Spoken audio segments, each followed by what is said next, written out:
السلام علیکم دوستو. اسرائیل اور اسرائیلیات اور ایران کا جو قدیم تاریخی کنیکشن ہے اس کے بارے میں بہت کم لوگ جانتے ہیں، اور اب بھی جیوز کا اور ایران کا کیا تعلق ہے، کیا معاملات ہیں، اس پر میں بات کروں گا تاکہ آپ کو اس پس منظر کا علم ہے جس کے تناظر میں ایران اسرائیل جنگ لڑی گئی، اور جو مستقبل میں اینڈ ٹائمز جو پروفیسیز ہیں، جو پیشین گوئیاں ان کے مطابق جو واقعات ہونے ہیں، اس کو سمجھنے کے لیے ضروری ہے کہ ہم اس پس منظر کو سمجھیں. یہ بیک گراؤنڈ نہ بتایا گیا تو ساری محفل اور گفتگو اور سارا جو کہانی کا معاملہ یہ ادھوری رہ جائے گی. تو اس لیے میں نے سوچا کہ اس پر بات کروں، اور یہ فیکٹس آپ کے علم میں ہر صورت ہونے چاہیے کہ کیا معاملہ ہے. اصل بات یہ ہے کہ جو ایران پر حملہ کیا جیوز، آپ ان کی ہسٹری اٹھا لیں، آپ اسرائیل کی ہسٹری اٹھا لیں، اس میں جب بھی اس نے کہیں حملہ کیا ہے، کسی ملک سے، کسی قوم تہذیب سے جنگ کی چھوٹی سی جھڑپ بھی کیا، وہ اپنے مقدس مذہبی تہوار، مقدس ایونٹ، مقدس معاملے کو مد نظر رکھتے ہیں. علم الاعداد اور بلیک میجک اور اس کے علاوہ وہ اپنی جو ایسٹرولوجی ہے اسے مد نظر رکھتے ہیں، اور اپنے مقدس تہوار خاص طور پر انہیں سر فہرست سامنے رکھتے ہیں. اس دن پر اس کا آغاز کرتے ہیں. جنگ یوم کپور ہو، 6 ڈے عرب اسرائیل وار، جب 6 دنوں کی جنگ میں اسرائیل نے صرف 6 دنوں کے عرصے میں پوری عرب ایئر فورس کا اور اس کی جو آرٹلری ہے اس کا خاتمہ کر دیا تھا، اور عبرتناک شکست سے دوچار کیا تھا پوری عرب قوم کو، مصر اور دیگر عرب ممالک کو.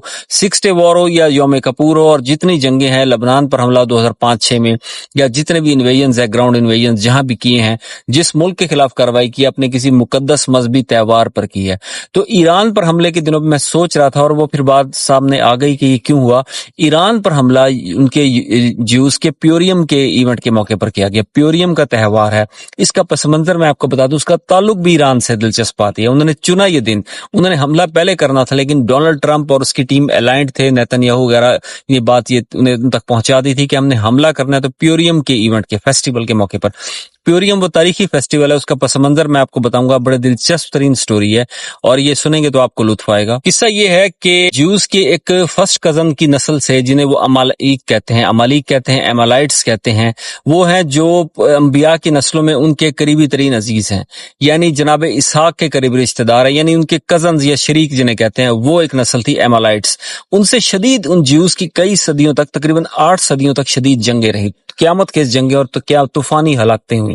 تو ان جنگوں کے بعد ایمالائٹس نے آ کر سرزمین فارس میں یعنی موجودہ ایران میں پناہ لے لی، اور ان میں سے پھر قصہ یہ ہوا کہ 539 قبل مسیح میں، یعنی حضرت عیسیٰ علیہ السلام کی ولادت سے 539 برس قبل یہ واقعہ رونما ہوا. وہاں پر ایک کنگ زارکسیز اول، جس کے اوپر دا 300 مووی بھی بنائی گئی، کنگ زارکسیز اول وہاں پر حکمران بنا. وہ اتنی بڑی اس کی امپائر تھی کہ تقریباً وہ ہندوستان سے لے کر مصر تک، یعنی میسوپوٹیمیا تک اس کی تہذیب اتنی امپائر تھی. اس دور کی سپر پاور تھی، پرشین امپائر تھی. تو زارکسیز اول کی ایک ملکہ تھی، اس کا نام تھا کوئن ایسٹر، جس کے نام پر ایسٹر کا تہوار شروع کیا گیا. اور یہ پوری تفصیل ہے، پھر کسی ویڈیو میں بتاؤں گا. یہ الگ تھیوریز ہیں، اور یہ بڑی دلچسپ واقعات ہوتے ہیں. ہر واقعہ ذکر نہیں کرتے آپ کے ساتھ، جو میں ڈسکشن کرتا ہوں یہ ٹپ آف دا آئس برگ ہوتی ہے، بڑی تفصیلات ہوتی ہیں جو میں سکپ کر جاتا ہوں، دامن وقت میں گنجائش نہیں ہوتی. تو بات یہ ہے کہ یہ ایسٹر جو کوئن تھی، یہ تھی یہودی نسل، اور یہ ایمالائٹس کے خلاف ایک سازش کرتی رہتی تھی، اور ایمالائٹس اس کے خلاف سازش کرتے تھے. اور زارکسیز اول کو زیادہ علم نہیں تھا کہ ایسٹر جو ہے یہ کوئی یہودی ہے، لیکن یہ بڑی اس کی محبوب ملکہ تھی، بڑی خوبصورت ملکہ تھی، بڑا اثر و رسوخ تھا. جیسے ملکہ نور جہاں ہے ہندوستان میں، اس کا جہانگیر بادشاہ پر اثر و رسوخ تھا، اسی طرح ایسٹر کا اس سے کہیں زیادہ انفلوئنس تھا زارکسیز اول پر.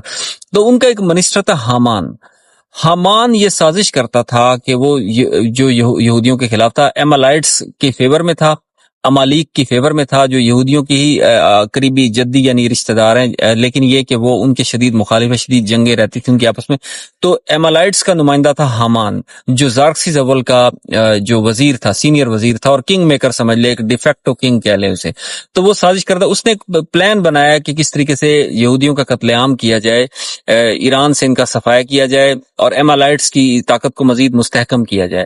تو یہ سازش ایک خط کے ذریعے ایسٹر تک پہنچی، اور ایسٹر نے اس کو تشخیص بام کیا بادشاہ کے سامنے، زارکسیز اول کے سامنے ہوتا ہے. بادشاہ خوش ہوا، اور اس کے بعد اپنے وزیر حمان کو قتل کیا، اور جو ایمالائٹس ہیں، امالیک ہیں، ان کا قتل عام کیا، اور ساتھ یہودیوں کو بچا لیا. یہودی بڑی تعداد میں، ان کی نسل بچ گئی زارکسیز اول کے قہر اور ظلم و ستم سے، اور وہ محفوظ ہو گئے. تو اس واقعے کو وہ پیوریم کا ایونٹ کہتے ہیں.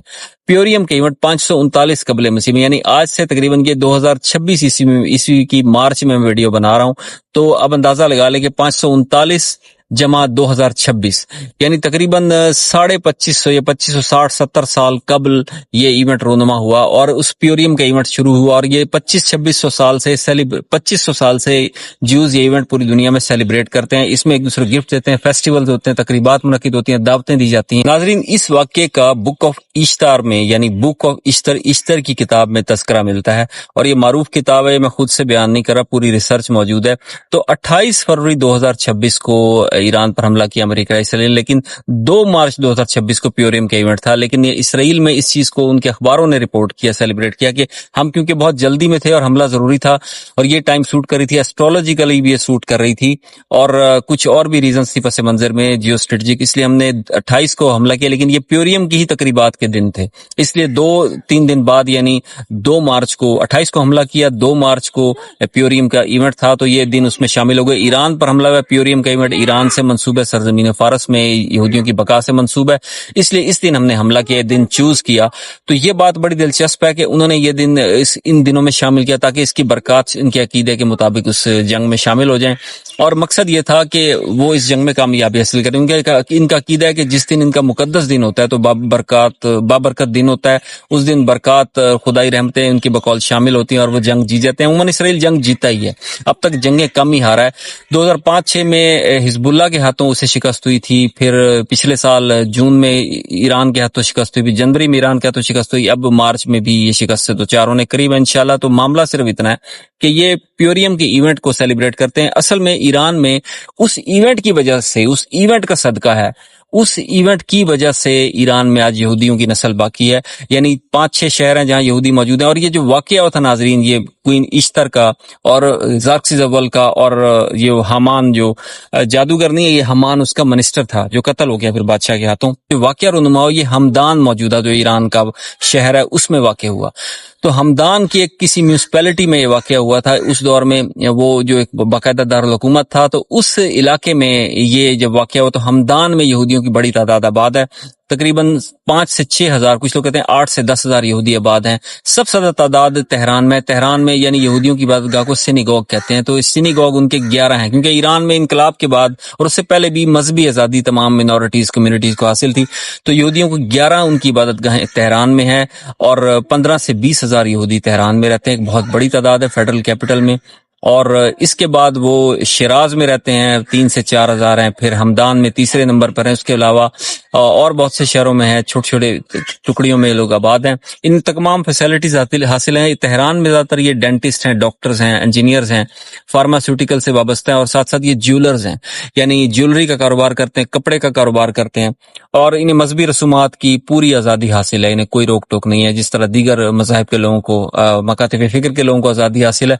तो ये वहां पर इसका फायदा उठा रहे हैं, नहीं हम नहीं जानते, लेकिन ये कि जो एंड टाइम्स वाकयात मिलते हैं कि दज्जाल इस्फहान के करिया यहूदिया से आएगा। इस्फहान में एक बड़ी तादाद है, 6 से 7 हजार यहूदी हैं, जो लेटेस्ट फिगर है, पुराना तो और ChatGPT और बता रहा है 6 से 7 हजार यहूदी हैं, लेकिन रिवायात के मुताबिक 70 हजार यहूदी इस्फहान में जो वो करिया यहूदिया यानी यहूदियों के मोहल्ले से नमूदार होगा दज्जाल, तो 70 हजार यहूदी सबज लिबास वाले इसकी मुशायत करेंगे, इसकी हिमायत करेंगे। 70 हजार यहूदी तब, यानी अभी पूरे ईरान में मुश्किल से 70 हजार नहीं है, लेकिन उस टाइम सिर्फ इस्फहान में 70 हजार होंगे। इससे अंदाजा लगाएं कि कितना दूर है ये वाकया, यानी हो सकता है कि 50-60 साल 70 साल और लग जाए, 40 साल लग जाए। और ये अपनी नस्ल तेजी से बढ़ा रहे हैं, बरकत नहीं है इनकी नस्ल में, ये और बात है। लेकिन ये कि ये इस्फहान के करिया यहूदिया से 70 हजार यहूदियों के साथ दज्जाल बरामद होगा और उसके बाद दुनिया भर हुकूमत कायम करेगा 40 दिन की। जो वाकयात है मेरी पिछली वीडियोस में जिक्र मिलता है, आप देख सकते हैं, तो उसमें ये सारा वाकया मज़कूर है। तो ये प्योरियम के इवेंट को सेलिब्रेट करते हुए उन्होंने ईरान पर हमला किया, लेकिन अब इनकी सारी प्रोफेसीज ने मुंह की खाई और उनको खुद शिकस्त का सामना करने के करीब तक वो पहुंच गए। अब बहुत ज्यादा हमले करके वो जंग जीत जाए तो और बात है, लेकिन ये कि जाहिरन शिकस्त हो गई है, तीसरी चौथी मरतबा ईरान के हाथों। तो रजीम चेंज भी नाकाम हुआ और वहां पर क़यादत की तब्दीली का जो ख्वाब था वो ख्वाब ही रहा, शर्मिंदा ताबीर ना हो सका। लेकिन प्योरियम का इवेंट उन्होंने सेलिब्रेट किया। इसलिए अब अगर आइंदा कभी इसराइल से किसी मुहावराई का सामना हो तो कम से कम मुसलमान इस बात का ख्याल रखें कि उनके जो मजहबी त्यौहार है उन पर नजर रखें, उन्हीं दिनों में हमला करते हैं या उनके इर्द गिर्द हमला करते हैं।